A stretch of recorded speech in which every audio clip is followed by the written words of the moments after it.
bienvenue, 7 milliards de voisins. Aujourd'hui, sujet éducation, comme chaque vendredi. Nous parlons de l'instruction en famille, quand des parents refusent d'inscrire leurs enfants à l'école classique, accusés d'ennuyer, d'angoisser, voire d'exclure.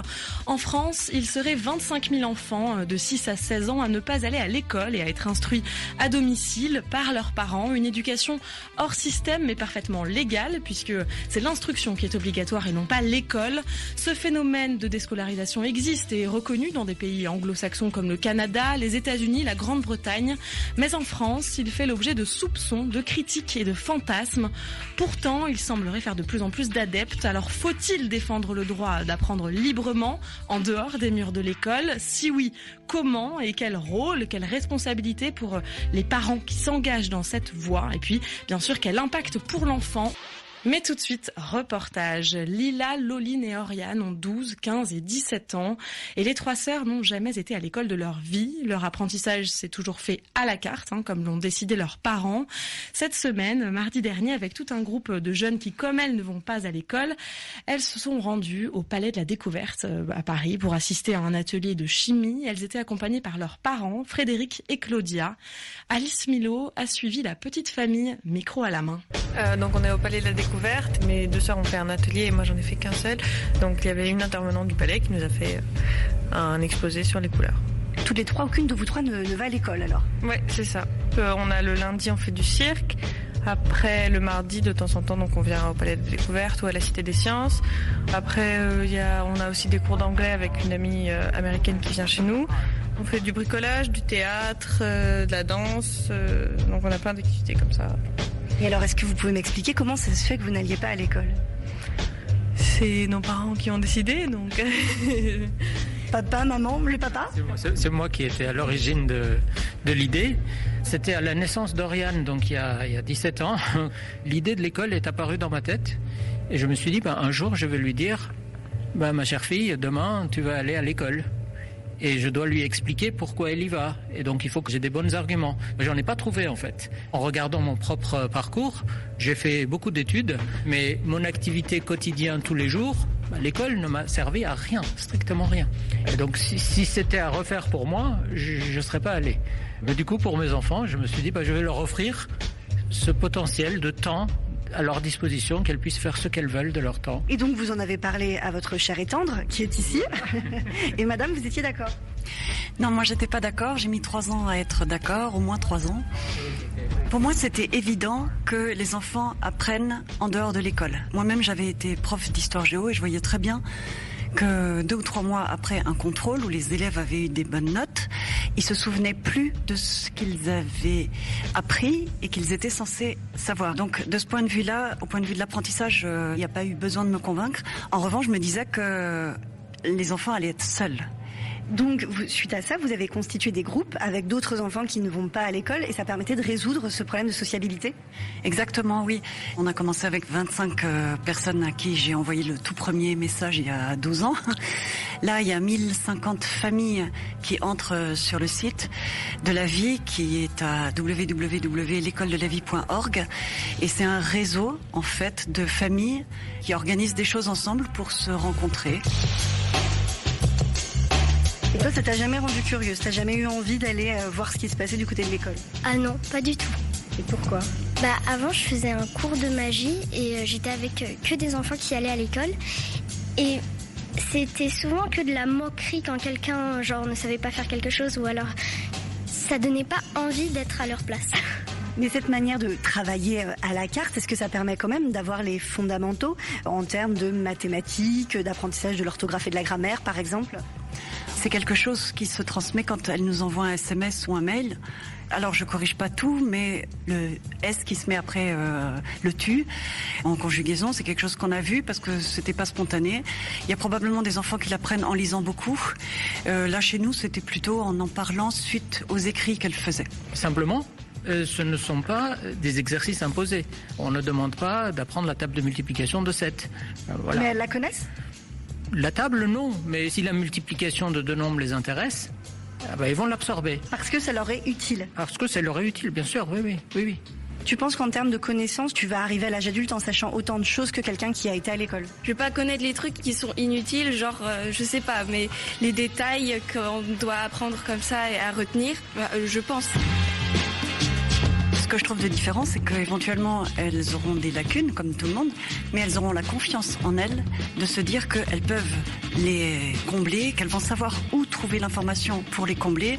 Et ça, c'est énorme, la confiance en soi-même pour trouver les informations qu'on cherche et savoir quelles sont les informations dont on a besoin.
Bonjour, bienvenue, 7 milliards de voisins. Aujourd'hui, sujet éducation, comme chaque vendredi. Nous parlons de l'instruction en famille, quand des parents refusent d'inscrire leurs enfants à l'école classique, accusés d'ennuyer, d'angoisser, voire d'exclure. En France, il serait 25 000 enfants de 6 à 16 ans à ne pas aller à l'école et à être instruits à domicile par leurs parents. Une éducation hors système, mais parfaitement légale, puisque c'est l'instruction qui est obligatoire et non pas l'école. Ce phénomène de déscolarisation existe et est reconnu dans des pays anglo-saxons comme le Canada, les États-Unis, la Grande-Bretagne. Mais en France, il fait l'objet de soupçons, de critiques et de fantasmes. Pourtant, il semblerait faire de plus en plus d'adeptes. Alors, faut-il défendre le droit d'apprendre librement, en dehors des murs de l'école? Si oui, comment et quel rôle, quelle responsabilité pour les parents qui s'engagent dans cette voie? Et puis, bien sûr, quel impact pour l'enfant? Mais tout de suite, reportage. Lila, Loline et Oriane ont 12, 15 et 17 ans. Et les trois sœurs n'ont jamais été à l'école de leur vie. Leur apprentissage s'est toujours fait à la carte, comme l'ont décidé leurs parents. Cette semaine, mardi dernier, avec tout un groupe de jeunes qui, comme elles, ne vont pas à l'école, elles se sont rendues au Palais de la Découverte à Paris pour assister à un atelier de chimie. Elles étaient accompagnées par leurs parents, Frédéric et Claudia. Alice Milo a suivi la petite famille, micro à la main. Donc on est au Palais de la Découverte. Mes deux sœurs ont fait un atelier et moi j'en ai fait qu'un seul. Donc il y avait une intervenante du Palais qui nous a fait un exposé sur les couleurs. Toutes les trois, aucune de vous trois ne va à l'école alors? Ouais, c'est ça. On a le lundi, on fait du cirque. Après, le mardi, de temps en temps, donc on vient au Palais de la Découverte ou à la Cité des Sciences. Après, on a aussi des cours d'anglais avec une amie américaine qui vient chez nous. On fait du bricolage, du théâtre, de la danse. Donc on a plein d'activités comme ça. Et alors, est-ce que vous pouvez m'expliquer comment ça se fait que vous n'alliez pas à l'école? C'est nos parents qui ont décidé, donc... Papa, maman, le papa? C'est moi qui étais à l'origine de l'idée. C'était à la naissance d'Oriane, donc il y a 17 ans. L'idée de l'école est apparue dans ma tête. Et je me suis dit, un jour, je vais lui dire, ma chère fille, demain, tu vas aller à l'école. Et je dois lui expliquer pourquoi elle y va. Et donc, il faut que j'ai des bons arguments. Mais j'en ai pas trouvé, en fait. En regardant mon propre parcours, j'ai fait beaucoup d'études, mais mon activité quotidienne tous les jours, l'école ne m'a servi à rien, strictement rien. Et donc, si c'était à refaire pour moi, je ne serais pas allé. Mais du coup, pour mes enfants, je me suis dit, je vais leur offrir ce potentiel de temps à leur disposition, qu'elles puissent faire ce qu'elles veulent de leur temps. Et donc vous en avez parlé à votre chère et tendre qui est ici. Et madame, vous étiez d'accord? Non, moi j'étais pas d'accord, j'ai mis 3 ans à être d'accord, au moins 3 ans. Pour moi c'était évident que les enfants apprennent en dehors de l'école. Moi-même j'avais été prof d'histoire géo et je voyais très bien que 2 ou 3 mois après un contrôle où les élèves avaient eu des bonnes notes, ils se souvenaient plus de ce qu'ils avaient appris et qu'ils étaient censés savoir. Donc de ce point de vue-là, au point de vue de l'apprentissage, il n'y a pas eu besoin de me convaincre. En revanche, je me disais que les enfants allaient être seuls. Donc, suite à ça, vous avez constitué des groupes avec d'autres enfants qui ne vont pas à l'école et ça permettait de résoudre ce problème de sociabilité? Exactement, oui. On a commencé avec 25 personnes à qui j'ai envoyé le tout premier message il y a 12 ans. Là, il y a 1050 familles qui entrent sur le site de la vie qui est à www.l'écoledelavie.org et c'est un réseau, en fait, de familles qui organisent des choses ensemble pour se rencontrer. Et toi, ça t'a jamais rendu curieuse? T'as jamais eu envie d'aller voir ce qui se passait du côté de l'école? Ah non, pas du tout. Et pourquoi? Avant, je faisais un cours de magie et j'étais avec que des enfants qui allaient à l'école. Et c'était souvent que de la moquerie quand quelqu'un ne savait pas faire quelque chose ou alors ça donnait pas envie d'être à leur place. Mais cette manière de travailler à la carte, est-ce que ça permet quand même d'avoir les fondamentaux en termes de mathématiques, d'apprentissage de l'orthographe et de la grammaire, par exemple? C'est quelque chose qui se transmet quand elle nous envoie un SMS ou un mail. Alors je corrige pas tout, mais le S qui se met après le tu en conjugaison, c'est quelque chose qu'on a vu parce que c'était pas spontané. Il y a probablement des enfants qui l'apprennent en lisant beaucoup. Là chez nous, c'était plutôt en parlant suite aux écrits qu'elle faisait. Simplement, ce ne sont pas des exercices imposés. On ne demande pas d'apprendre la table de multiplication de 7. Voilà. Mais elles la connaissent? La table, non. Mais si la multiplication de deux nombres les intéresse, ils vont l'absorber. Parce que ça leur est utile? Parce que ça leur est utile, bien sûr, oui. Tu penses qu'en termes de connaissances, tu vas arriver à l'âge adulte en sachant autant de choses que quelqu'un qui a été à l'école? Je vais pas connaître les trucs qui sont inutiles, je sais pas, mais les détails qu'on doit apprendre comme ça et à retenir, je pense. Ce que je trouve de différent, c'est qu'éventuellement, elles auront des lacunes, comme tout le monde, mais elles auront la confiance en elles de se dire qu'elles peuvent les combler, qu'elles vont savoir où trouver l'information pour les combler. Et ça, c'est énorme, la confiance en soi-même pour trouver les informations qu'on cherche et savoir quelles sont les informations dont on a besoin.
Bonjour, bienvenue, 7 milliards de voisins. Aujourd'hui, sujet éducation, comme chaque vendredi. Nous parlons de l'instruction en famille, quand des parents refusent d'inscrire leurs enfants à l'école classique, accusés d'ennuyer, d'angoisser, voire d'exclure. En France, il serait 25 000 enfants de 6 à 16 ans à ne pas aller à l'école et à être instruits à domicile par leurs parents. Une éducation hors système, mais parfaitement légale, puisque c'est l'instruction qui est obligatoire et non pas l'école. Ce phénomène de déscolarisation existe et est reconnu dans des pays anglo-saxons comme le Canada, les États-Unis, la Grande-Bretagne. Mais en France, il fait l'objet de soupçons, de critiques et de fantasmes. Pourtant, il semblerait faire de plus en plus d'adeptes. Alors faut-il défendre le droit d'apprendre librement en dehors des murs de l'école? Si oui, comment et quel rôle, quelle responsabilité pour les parents qui s'engagent dans cette voie? Et puis, bien sûr, quel impact pour l'enfant? Mais tout de suite, reportage. Lila, Loline et Oriane ont 12, 15 et 17 ans. Et les trois sœurs n'ont jamais été à l'école de leur vie. Leur apprentissage s'est toujours fait à la carte, comme l'ont décidé leurs parents. Cette semaine, mardi dernier, avec tout un groupe de jeunes qui, comme elles, ne vont pas à l'école, elles se sont rendues au Palais de la Découverte à Paris pour assister à un atelier de chimie. Elles étaient accompagnées par leurs parents, Frédéric et Claudia. Alice Milo a suivi la petite famille, micro à la main. Donc on est au Palais de la Découverte. Mes deux sœurs ont fait un atelier et moi j'en ai fait qu'un seul. Donc il y avait une intervenante du palais qui nous a fait un exposé sur les couleurs. Toutes les trois, aucune de vous trois ne va à l'école alors? Ouais, c'est ça. On a le lundi, on fait du cirque. Après, le mardi, de temps en temps, donc on vient au Palais de Découverte ou à la Cité des Sciences. Après, on a aussi des cours d'anglais avec une amie américaine qui vient chez nous. On fait du bricolage, du théâtre, de la danse. Donc on a plein d'activités comme ça. Et alors, est-ce que vous pouvez m'expliquer comment ça se fait que vous n'alliez pas à l'école? C'est nos parents qui ont décidé, donc... Papa, maman, le papa? C'est moi qui étais à l'origine de l'idée. C'était à la naissance d'Oriane, donc il y a 17 ans. L'idée de l'école est apparue dans ma tête. Et je me suis dit, un jour, je vais lui dire, ma chère fille, demain, tu vas aller à l'école. Et je dois lui expliquer pourquoi elle y va. Et donc il faut que j'ai des bons arguments. J'en ai pas trouvé en fait. En regardant mon propre parcours, j'ai fait beaucoup d'études, mais mon activité quotidienne tous les jours, l'école ne m'a servi à rien, strictement rien. Et donc si c'était à refaire pour moi, je serais pas allé. Mais du coup pour mes enfants, je me suis dit je vais leur offrir ce potentiel de temps à leur disposition, qu'elles puissent faire ce qu'elles veulent de leur temps. Et donc vous en avez parlé à votre chère et tendre qui est ici. Et madame, vous étiez d'accord? Non, moi j'étais pas d'accord, j'ai mis 3 ans à être d'accord, au moins 3 ans. Pour moi c'était évident que les enfants apprennent en dehors de l'école. Moi-même j'avais été prof d'histoire géo et je voyais très bien que 2 ou 3 mois après un contrôle où les élèves avaient eu des bonnes notes, ils se souvenaient plus de ce qu'ils avaient appris et qu'ils étaient censés savoir. Donc de ce point de vue-là, au point de vue de l'apprentissage, il n'y a pas eu besoin de me convaincre. En revanche, je me disais que les enfants allaient être seuls. Donc, suite à ça, vous avez constitué des groupes avec d'autres enfants qui ne vont pas à l'école et ça permettait de résoudre ce problème de sociabilité? Exactement, oui. On a commencé avec 25 personnes à qui j'ai envoyé le tout premier message il y a 12 ans. Là, il y a 1050 familles qui entrent sur le site de la vie qui est à www.l'écoledelavie.org et c'est un réseau, en fait, de familles qui organisent des choses ensemble pour se rencontrer. Et toi, ça t'a jamais rendu curieuse? T'as jamais eu envie d'aller voir ce qui se passait du côté de l'école? Ah non, pas du tout. Et pourquoi? Avant, je faisais un cours de magie et j'étais avec que des enfants qui allaient à l'école. Et c'était souvent que de la moquerie quand quelqu'un ne savait pas faire quelque chose ou alors ça donnait pas envie d'être à leur place. Mais cette manière de travailler à la carte, est-ce que ça permet quand même d'avoir les fondamentaux en termes de mathématiques, d'apprentissage de l'orthographe et de la grammaire, par exemple? C'est quelque chose qui se transmet quand elle nous envoie un SMS ou un mail. Alors je corrige pas tout, mais le S qui se met après le tu en conjugaison, c'est quelque chose qu'on a vu parce que c'était pas spontané. Il y a probablement des enfants qui l'apprennent en lisant beaucoup. Là chez nous, c'était plutôt en parlant suite aux écrits qu'elle faisait. Simplement, ce ne sont pas des exercices imposés. On ne demande pas d'apprendre la table de multiplication de 7. Voilà. Mais elles la connaissent? La table, non. Mais si la multiplication de 2 nombres les intéresse, ils vont l'absorber. Parce que ça leur est utile? Parce que ça leur est utile, bien sûr, oui. Tu penses qu'en termes de connaissances, tu vas arriver à l'âge adulte en sachant autant de choses que quelqu'un qui a été à l'école? Je vais pas connaître les trucs qui sont inutiles, genre, je sais pas, mais les détails qu'on doit apprendre comme ça et à retenir, je pense. Ce que je trouve de différent, c'est qu'éventuellement, elles auront des lacunes, comme tout le monde, mais elles auront la confiance en elles de se dire qu'elles peuvent les combler, qu'elles vont savoir où trouver l'information pour les combler. Et ça, c'est énorme, la confiance en soi-même pour trouver les informations qu'on cherche et savoir quelles sont les informations dont on a besoin.